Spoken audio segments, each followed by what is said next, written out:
A world in total conflict, please help the leaders of the world come together and solve the issues we face. We know that you are the answer, that with you peace will and can come. We must stop the meanness in the world, the murder of children and women. You are the answer, Lord. Please give the leaders of the world the wisdom to stop this conflict. We believe in you, Lord. We believe in Jesus Christ, and we pray on our knees to save the world. In Jesus' name we pray, for God is Jesus and Jesus is God. Amen. Thank you, Jimmy. And up next we have the pledge with Audrey and Rusty the Pad.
Thank you, Audrey.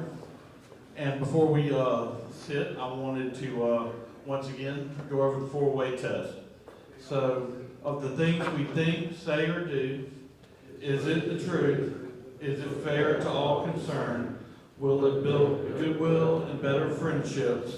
Will it be beneficial to all concerned? All right, so I'm quickly going, oh, you can all be seated. Okay, I'm going to quickly go through the guests with William Sterritt, and if somebody can pass the microphone around, we're going to try to quickly as we can get through the guests. Thank you.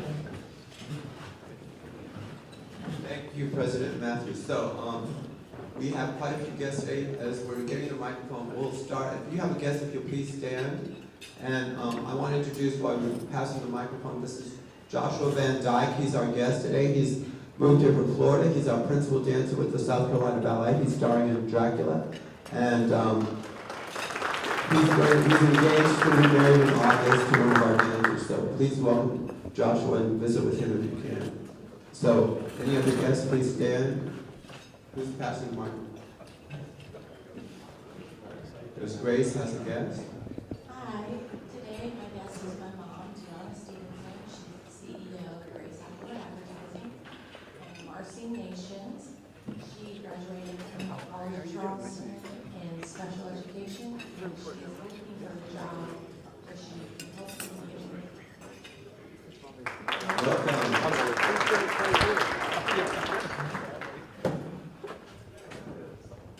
I'm Mason Hardy with Creative Financial Strategies. Today I have with me Ed Bell with Effective Business Consulting. Please welcome him.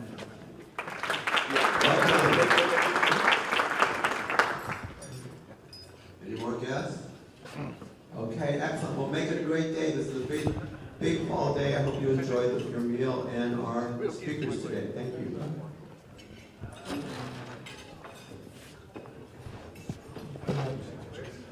Well, I had a couple of guests, so if they'll stand when I call them. Richard Skipper from Midlands Media Group, Amanda Cooper from Midlands Media Group, and Keith Stover from Midlands Media Group. So if you'll give them a...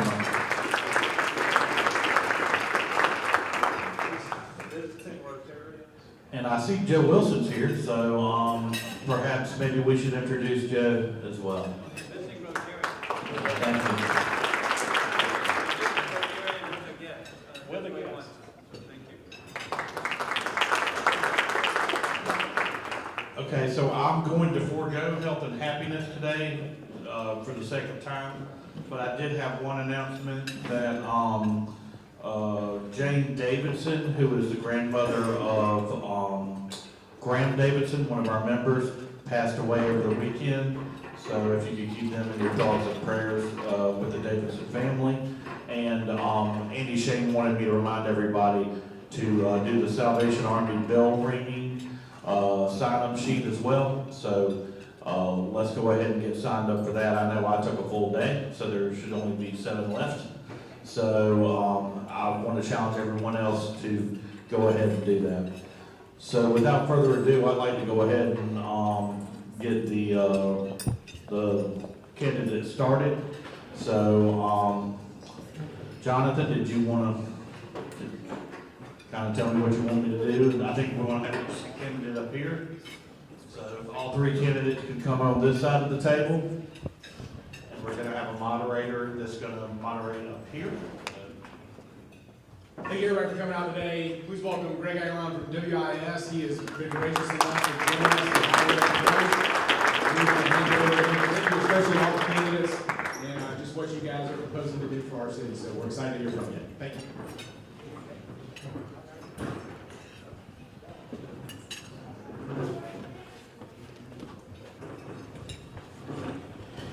Well, good afternoon to all of you. Thank you so much for joining us. I'm Greg Outline with WIS News 10, here for this forum where early voting, by the way, for City Council began today.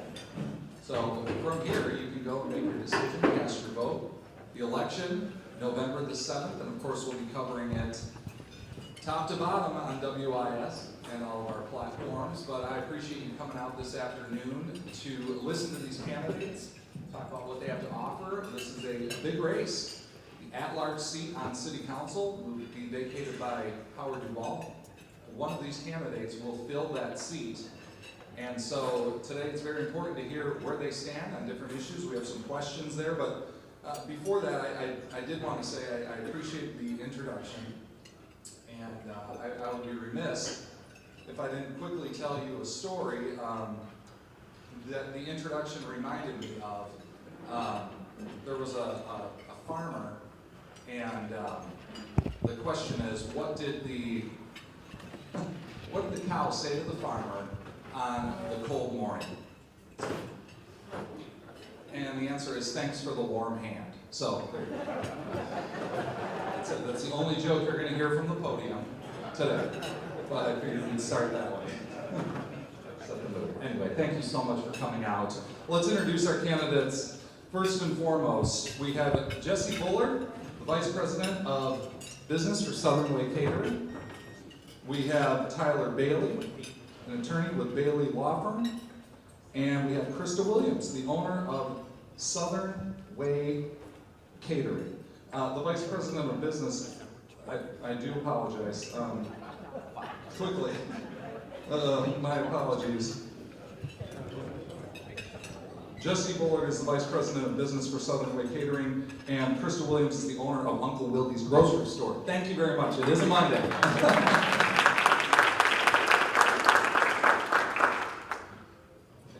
It was a double type on my end. But we wanted to keep this pretty open-ended. We wanted to make sure that this was kind of a loose conversation, but we did have some questions that we wanted to bring to each one of these candidates. And so what I'm going to do is just kind of open it up, and you can each individually kind of take each one of these positions. As I ask a question, feel free to answer at will. Everyone will get a chance to be able to speak up and at least say their piece on each one of these questions. It won't necessarily be a talking over each other, combative in any way, shape, or form. Just a chance to get to know where they stand on some of these issues. One of the first issues, though, that we wanted to bring up is the issue of homelessness in our city. So many areas around Columbia, especially as we get into downtown, we get towards Finley Park, there are places that are hangouts for homelessness. One of the things that we are hearing from people in this community is, what sort of resources are we putting into this to be able to reach the homeless where they are? Instead of making the homeless kind of congregated in different places, whether it's Oliver Gospel Mission or in that area, what can we do to combat homelessness in the city of Columbia? And we can start with whoever wants to answer.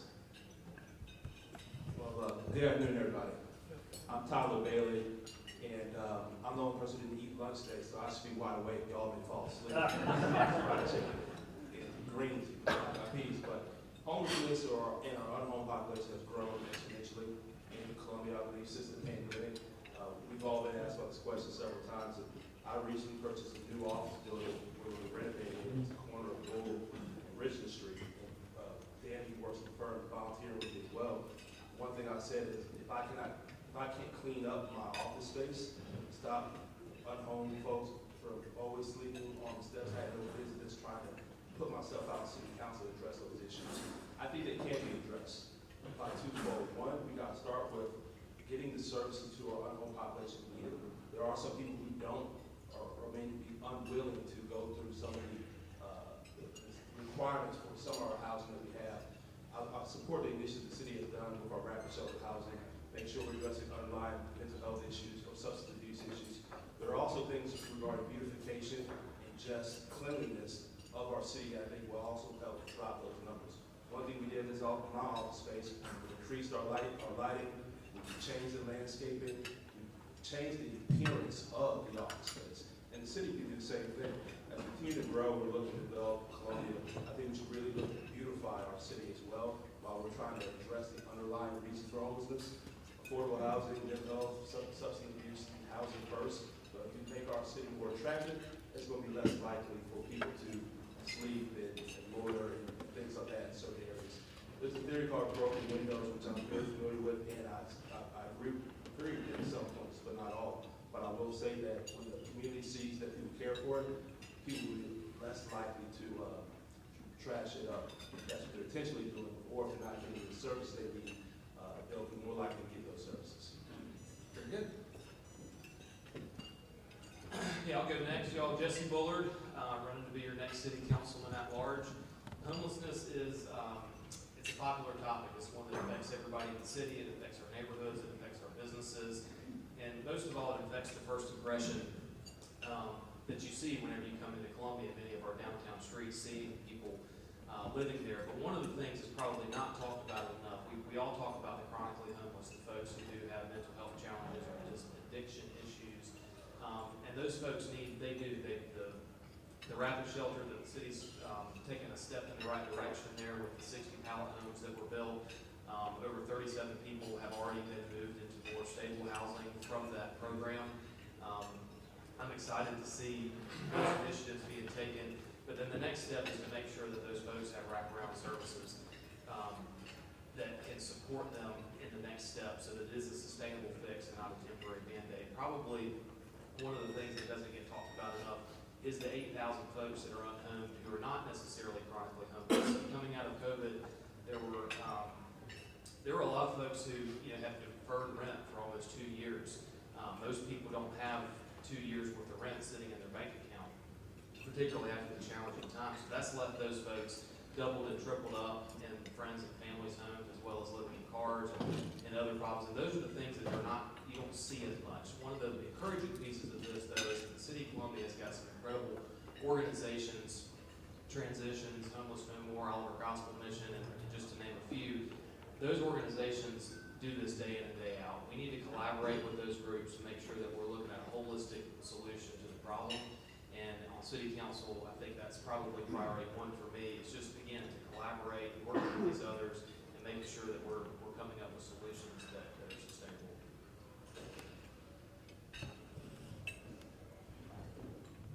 I'm Krista Williams, running for Columbia City Council at large, and on the topic of homelessness, we have to look at a big resource that was taken away from our communities when the Bull Street State Hospital was closed down.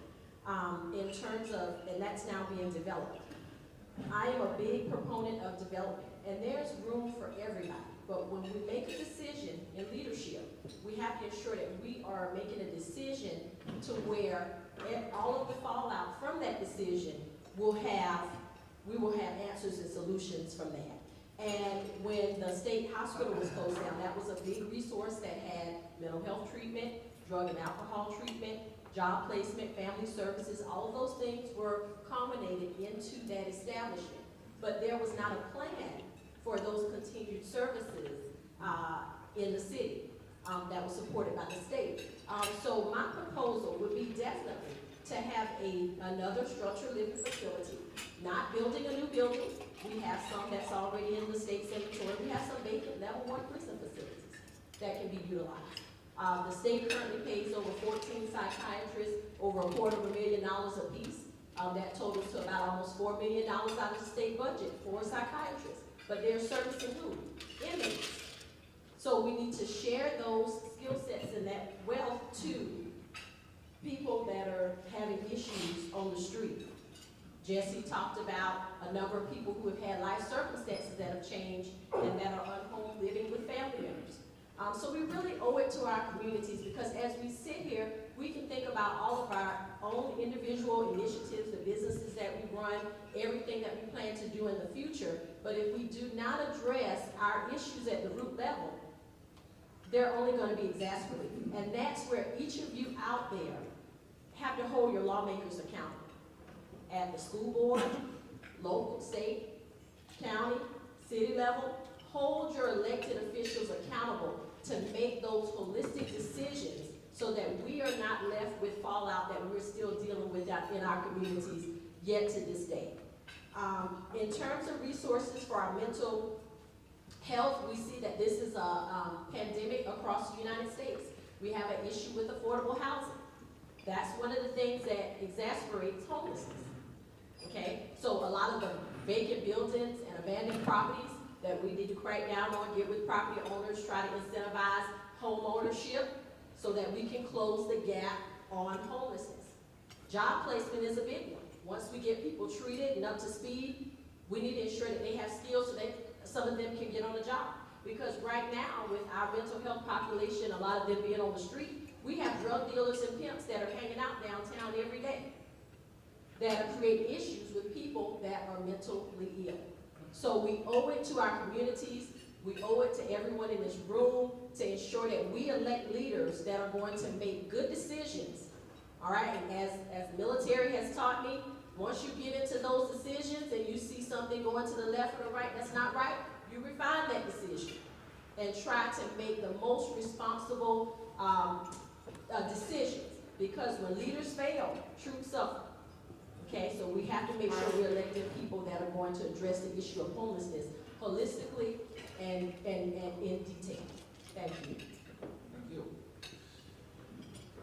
Certainly looking at the root causes of that. Could we ask that everybody stand up when they're speaking? Certainly. I think it would add something to it. Certainly. Yeah, feel free. Along those lines, when talking about some of the root issues of homelessness and being able to tackle that, the collaboration, each of you in a certain way is either high-ranking in your business or a business owner themselves.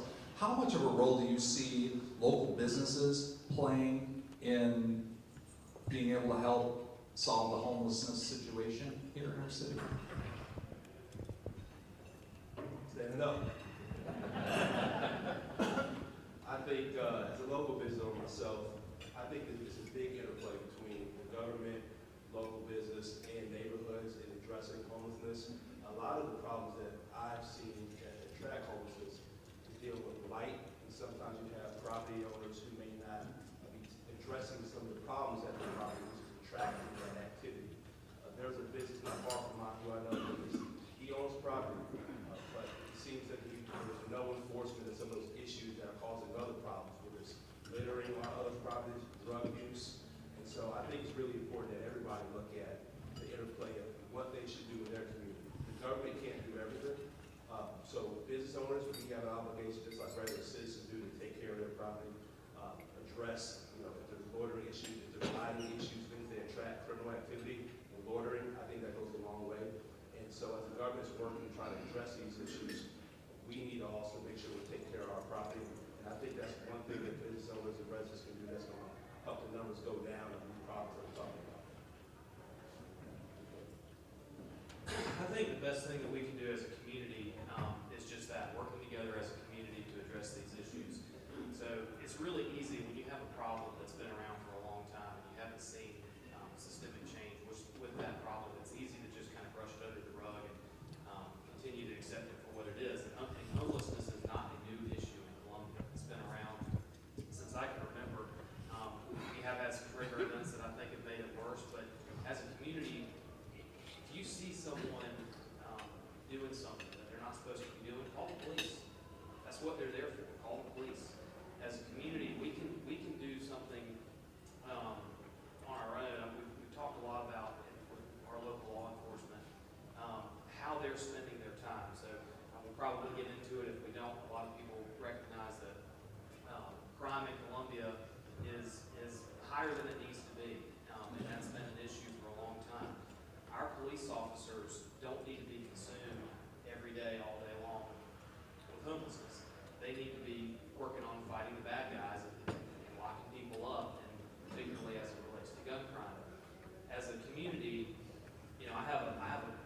guess what happened the next week?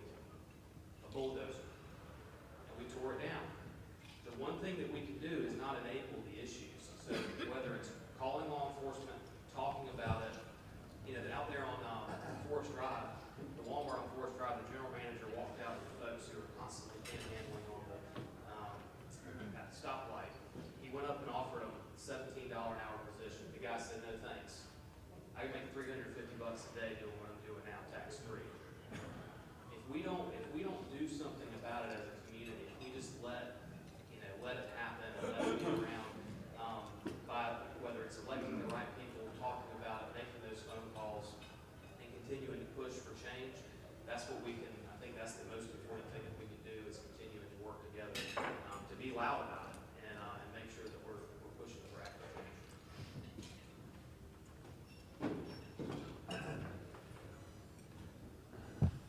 In terms of business owners, it depends on the type of business that you have. So, for instance, and Tyler and Jesse have both covered great points. I have a small grocery store. So one of the things, before I even opened up, my store is on the north side of Main Street. I decided, I'm not selling cigarettes. I'm not going to sell alcohol. I'm not going to sell CBD products. I'm not going to sell anything that I feel is going to exasperate someone's mental health status. Because before I moved into that building, there were homeless patients, some of them sleeping outside. And then across the street at the old Jim Moore Cadillac dealership, I mean, for the first 6 months of me being in business before the property was bought, there were 50, 60 people staying in that building at night. And so for me, I decided, I said, well, I'm going to have different people patronizing the business. Let me add to the inventory of healthy food. And so I made that decision as a business owner. But I just had a business owner visit me from 5 Points right before I left the store. And he was telling me about how someone from the street came in and tried to stab him, because he wouldn't give him a free slice of pizza. So it's those things where, I think Tyler might have mentioned it, where business owners are kind of caught in the middle.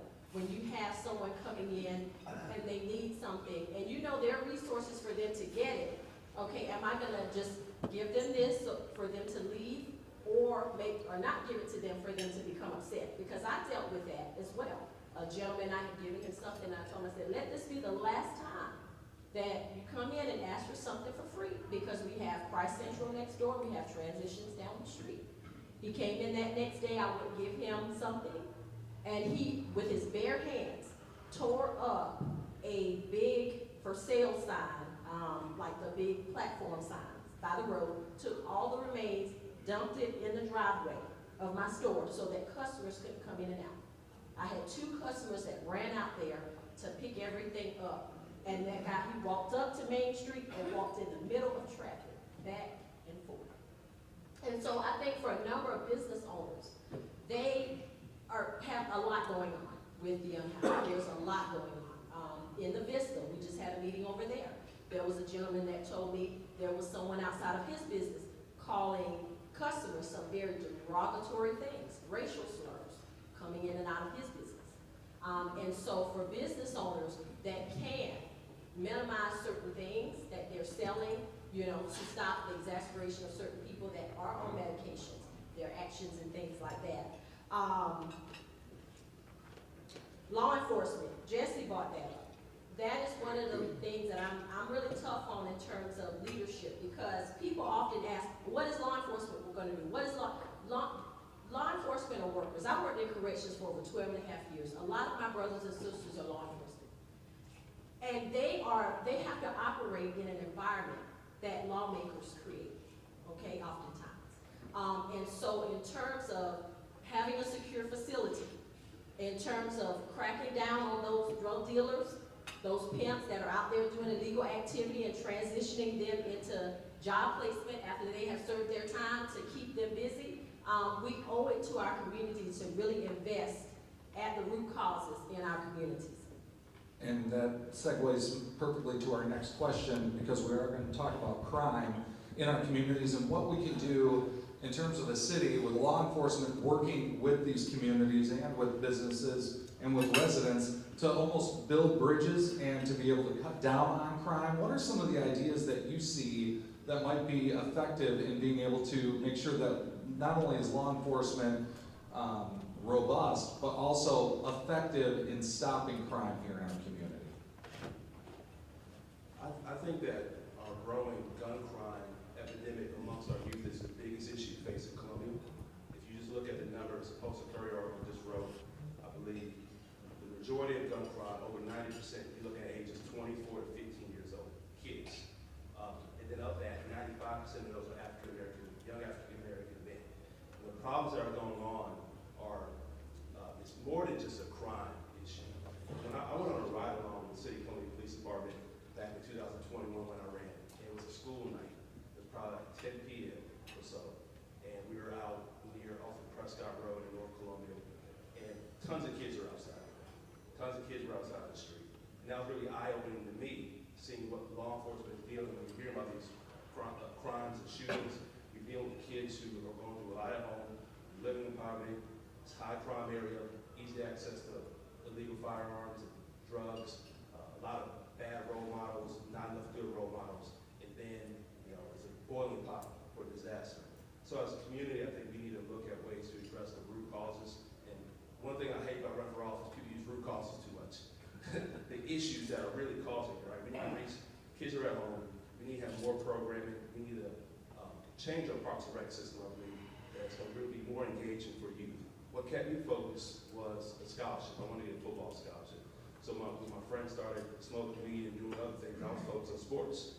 They had their own problems I learned about growing up. I was blessed to have two parents at home who love each other. Not everybody has that. So we can use our Parks and Rec system to bring things like entrepreneurship courses there, paid mentorship programs, things that are really going to keep kids engaged and focused with role models. And I think that's going to help the crime go down. We're all going to continue to support law enforcement. They got tough jobs to do. But I think that we can really address the root causes, getting kids from getting involved in the cycle of crime, then the numbers will really go down.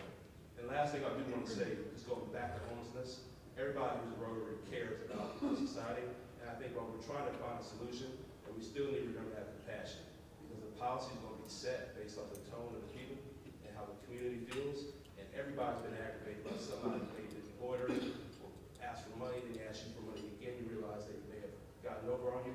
Let's remember to have compassion while we're addressing these issues. Yeah, so, as it relates to crime, we definitely, I'll say this, we've got to do our part, okay? Supporting law enforcement is one. We have to, when we're recruiting these law enforcement officers at CPD specifically, no one goes into law enforcement for the pay. They're not going to get the biggest paycheck. They're going because they want to help people. If they feel like every time they turn around, they're arresting the same guys over and over and over and over again, it's demoralizing. Nobody wants to go try to put their life in danger every day. So the revolving door that you hear about, that is part of this. Now, how do we do that as a community, or specifically on city council? We're not writing laws and bond statutes, but we are appointing city judges, and we do have a voice on city council to address some of those things. The other thing I will say is that as a community, kind of going back to what I said about crime, we've got to do our part. If you talk to CPD or our local sheriff's department, they will tell you that 95% of these gun crimes that are happening with our youth, which is extremely sad, they're happening with guns that are being taken out of people's cars. Your car is not a holster. Do not leave your gun in your car. Lock, unlock, don't do it. So that simple task alone that we can all do as a community, and remind our neighbors not to do as a community, that would go a long way. The other thing that we can do is, if you look at how our city police officers spend their time, a lot of their time, like I said earlier, is spent wasted. They're spending a lot of time on false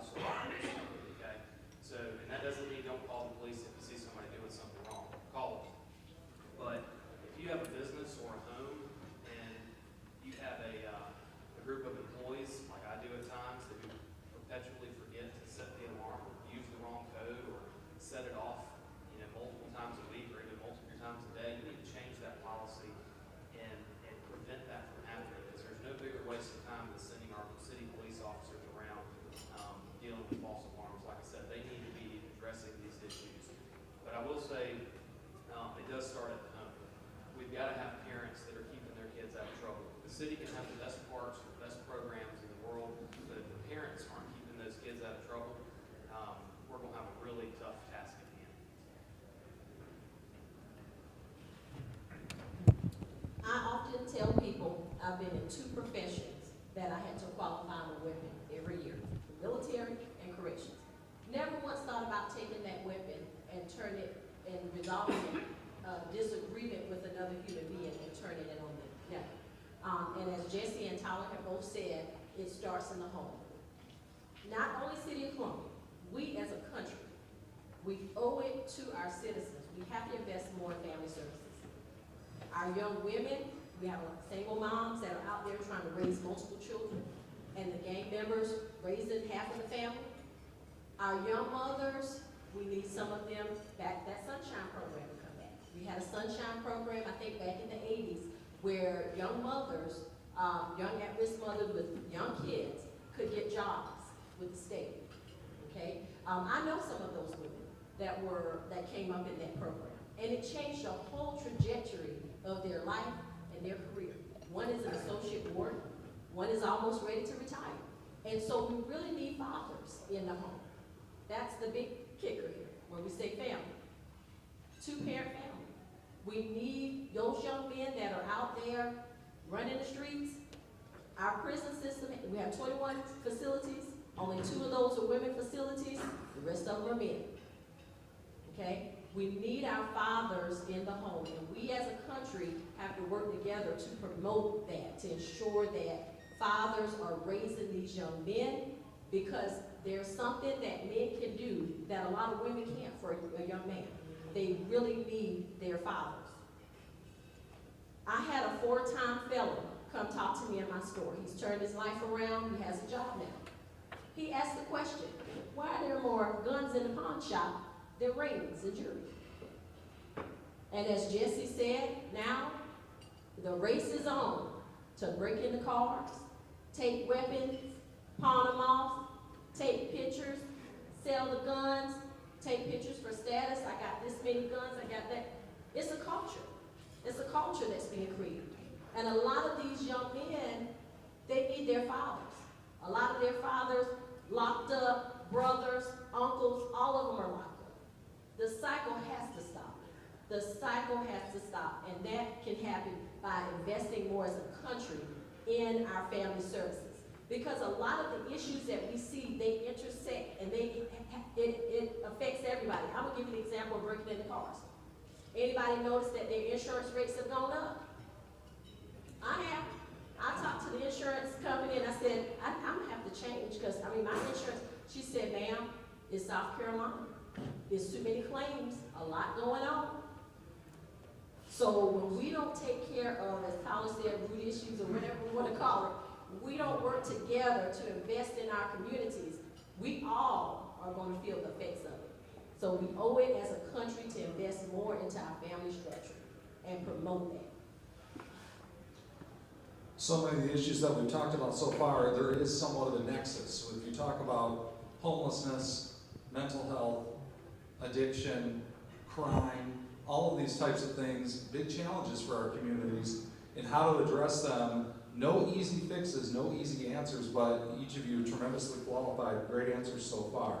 We do want to move this along just a little bit because we talk about kids in particular and the types of homes that they're being raised in, but also they're heading off to schools.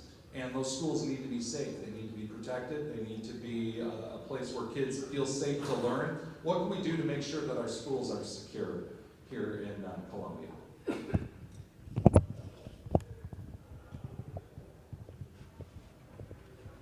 Well, I was speaking to some kids who were students at Eastwood Hall the other day, and she was telling me a story about a door closing real loud and how her classmates started getting scared and thinking about ducking under their desk because they were worried maybe an active shooter or something. Something that I never worried about when I was in elementary school and middle school. Because we have a cultural problem of guns right now. And one thing that I think what we can do to help kids feel safer at school is, as a city, look to attacking illegal firearms, getting as many of them off the street, and looking at ways where we can stop the easy access to firearms from people who do not need them. We have a worse and worse. So as a community, on city council, one thing I would like to see the city council is aggressive in addressing easy access to legal firearms that will end up shooting streets where there will be more shootings. Kids are bringing them to schools. They're bringing them to Richland 1 schools, to public schools. More kids had access to firearms than they did 10 or 15 years ago. And that's just a fact that we have to realize is really going on. And as a culture, I think the community is tired of all the shootings. I'm a lawyer by trade, and I always believe that laws and things change when courts eventually affirm what the court of public opinion has already ruled on. And I think the court of public opinion is tired of mass shootings, worrying about kids bringing firearms to school. When I was in high school, there was a kid I fouled real hard when playing basketball. I had an older brother who said that Tyler's going to get you the next day, right? He was spreading that rumor. I didn't know about it. The next day, the kid, he brings a gun to school. He ends up getting arrested. A couple years ago, he reached out to me on Facebook and apologized, saying that he was scared because he thought I was going to get a fight with him, so he brought a gun to school. Easy access. Just grabbed the gun and brought it. He eventually went to jail for some other things. He had some problems in the home. But I think that's what we're dealing with as a culture. Get kids who have anxiety, all sorts of issues that we weren't dealing with when we were there. It's because of the problems that are scared about the community, and us as lawmakers, as adults, and concerned citizens, we need to look at how we can address those so our kids feel safe.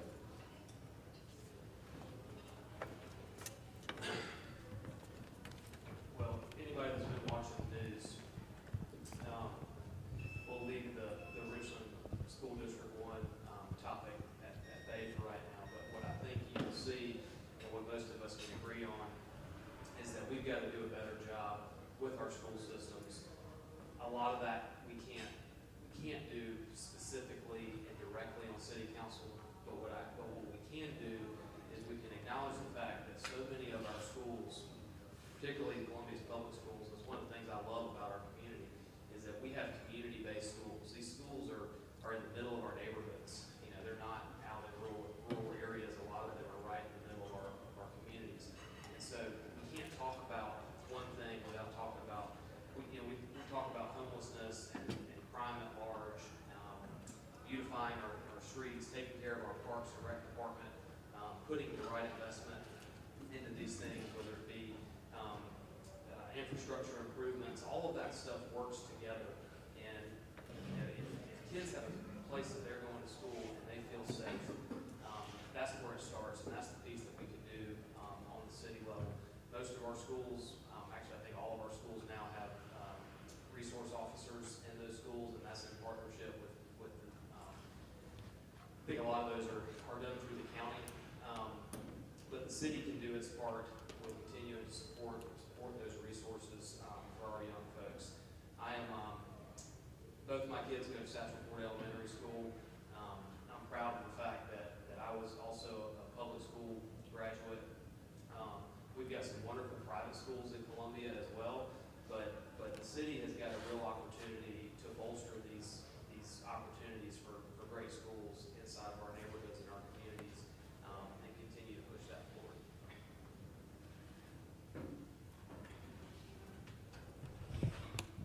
Everything they've said, and also laws.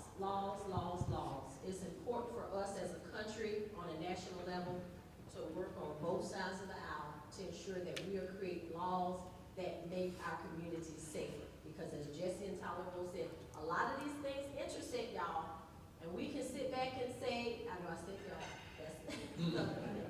we can sit back and say, well, these are my set of issues over here, these are my set of issues over here, but at the end of the day, it's like when that flood happens, we're all in the same boat. We're all in the same boat. Role models are important. We talk about parenting. I'm 39. I just don't remember my friends having guns. I just don't. I mean, the structure was a little bit different in the home and at school. We could,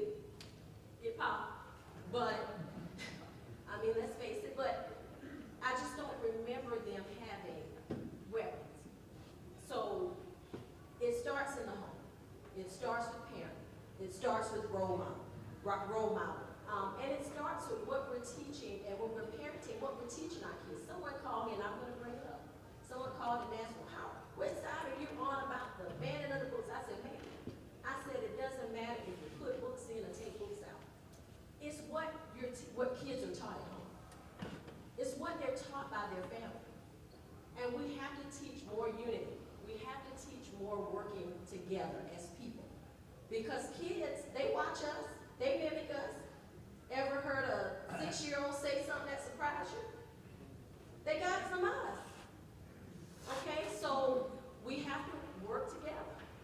We gotta work together. We gotta show our kids that respect and that love and care. Because I have friends that have hundreds of weapons. I've shot plenty of weapons. But we don't use them to kill innocent people. And for somebody to come into a school and shoot a bunch of innocent children and teachers, that's something that's coming from here. It's coming from the heart. And it's not love. So we gotta work together as a country. Doesn't matter, we gotta teach respect, unity for each other, with each other. One thing that's been mentioned, before we get to the final question, is just the idea that it does start at home. And a lot of times, kids, in the environment that they're raised in, what they're bringing with them to the classroom. One idea that was mentioned is the idea of like supporting families. What can the city do specifically to encourage some of these family type initiatives to support families? I don't know if it looks like, one fact that kind of stands out sometimes is sometimes the only meal that a child will get is at a public school during the day. What can the city council do to foster and promote healthy families in our community?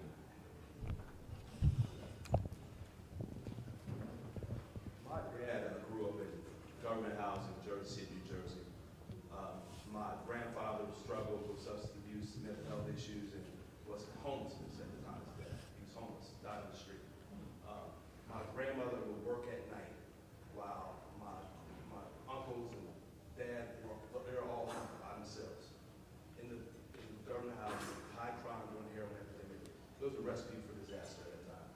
My uncles got involved in crime, aunts died of overdose, and my dad got in the program that the Catholic Church had, where they had a lottery system.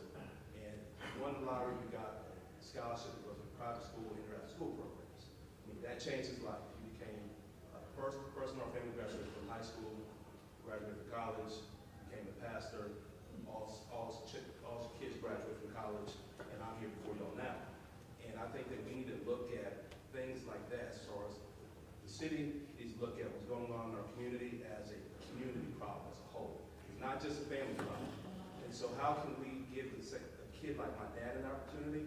I think whether that's transportation from school to an after-school program, if they get home, there's a mother or parent who's not there, you can't take them there.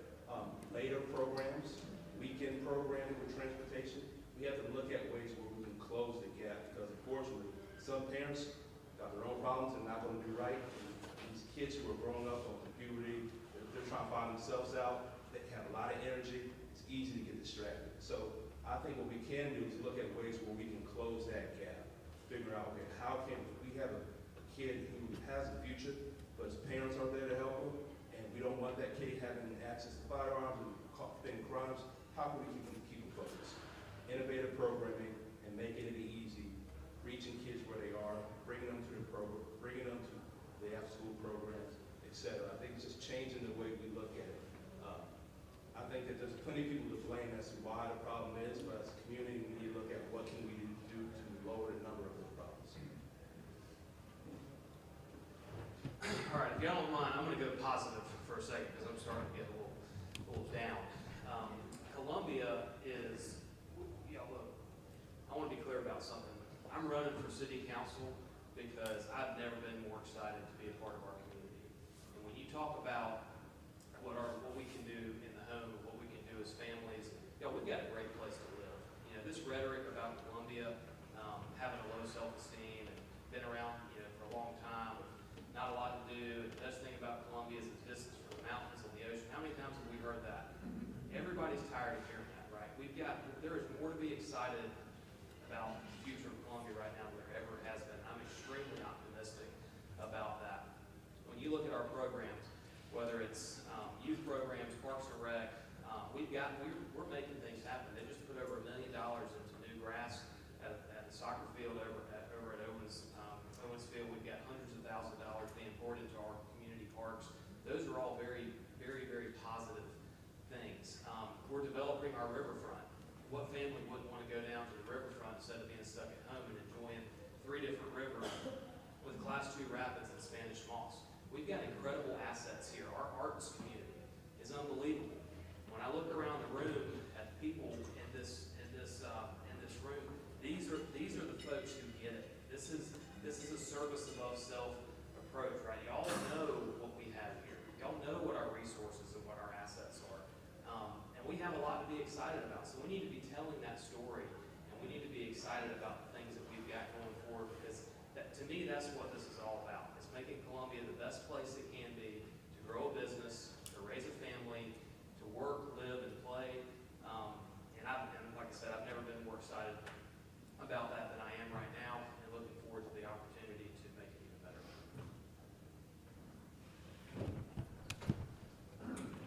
One of the things that the city can do, I talked about the Sunshine Program that the state had, implementing something or maybe just expanding a program, because the city has a plethora, the city has a plethora of great things going on and a lot of great programs.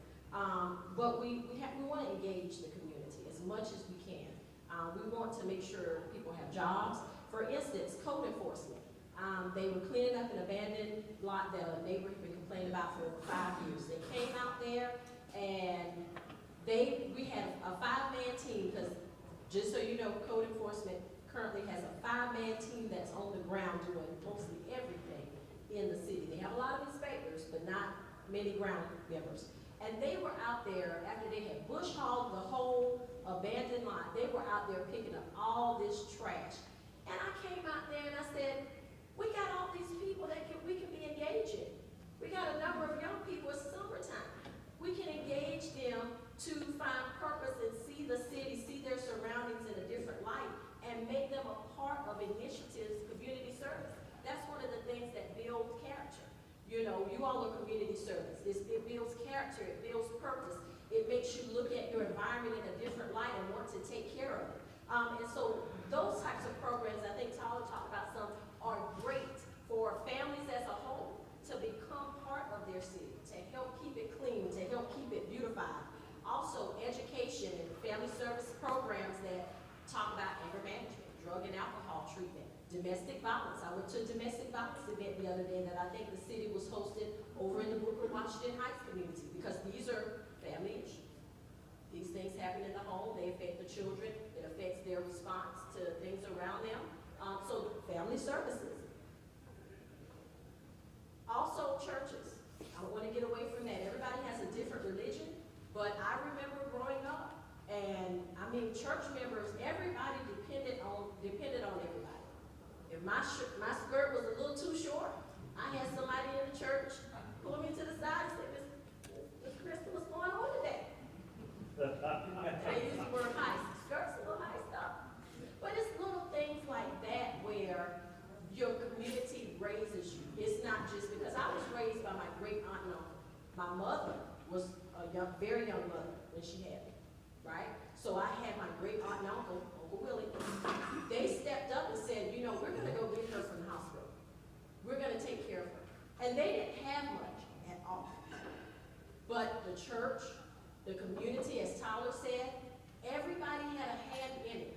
And I'm standing before you today. So we can still do it with our young people, but it takes all of us.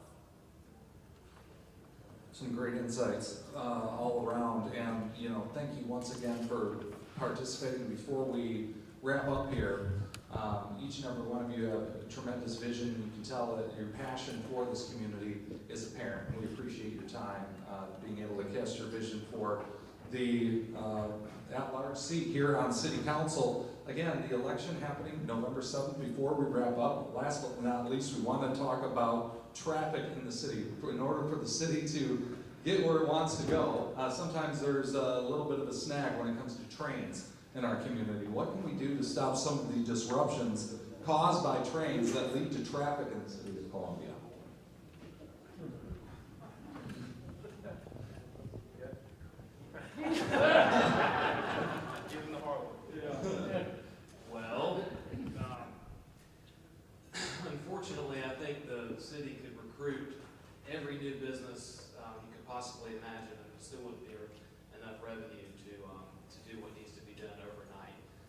so many of our challenges are going to take time, and the rail situation is just that. It's going to take time to get those crossings out of the middle of downtown. It's going to take a lot of money too. There has been some funding at the state level earmarked for that. We've got to have more. But one thing that we can do that I know the city has already started working on is the quiet zones. So working with the railways so that when they're rolling through town at 2 in the morning, they're not blasting their horn. So using those quiet zones to make at least the problem that is an obvious issue and a challenge for many people in their day-to-day lives, at least it will be quite so obnoxious in the middle of the night. In my first 100 days, I'm gonna remove all the railroads. You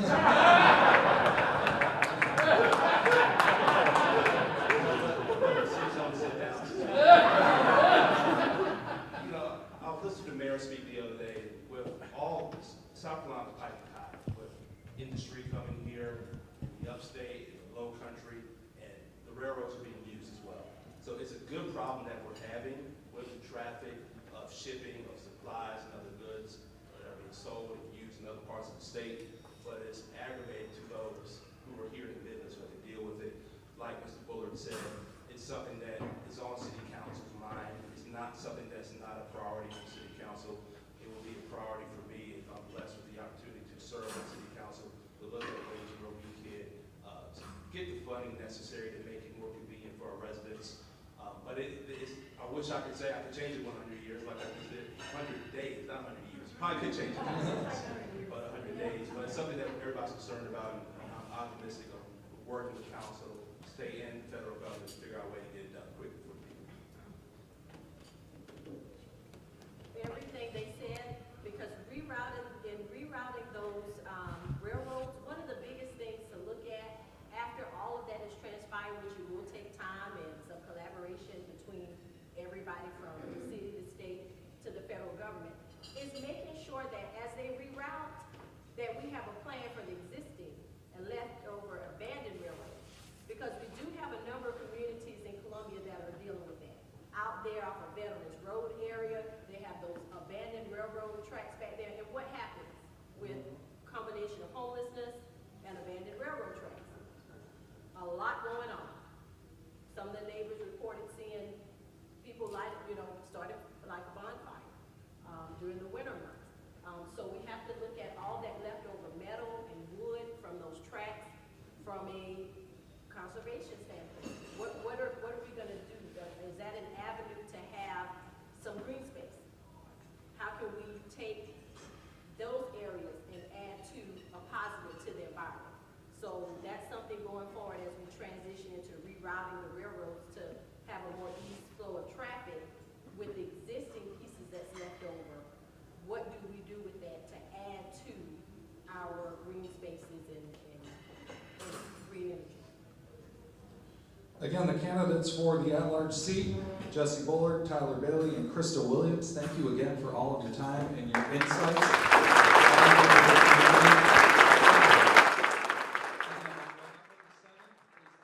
Election for that seat, early voting underway today. Go ahead and cast your vote. I'd like to thank the Rotary Club here for giving us this opportunity to bring this forum to you, and I appreciate it. Have yourselves a great afternoon.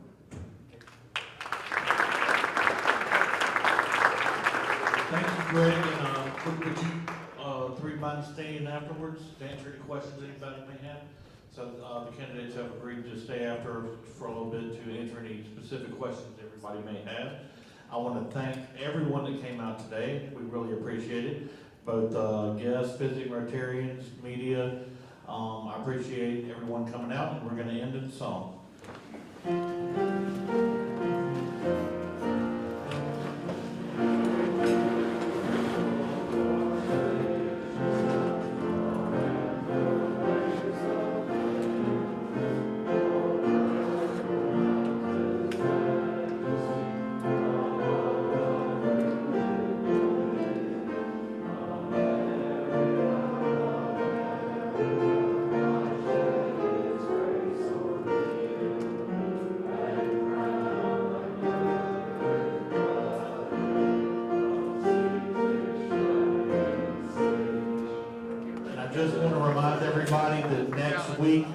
governor will be here, and he will be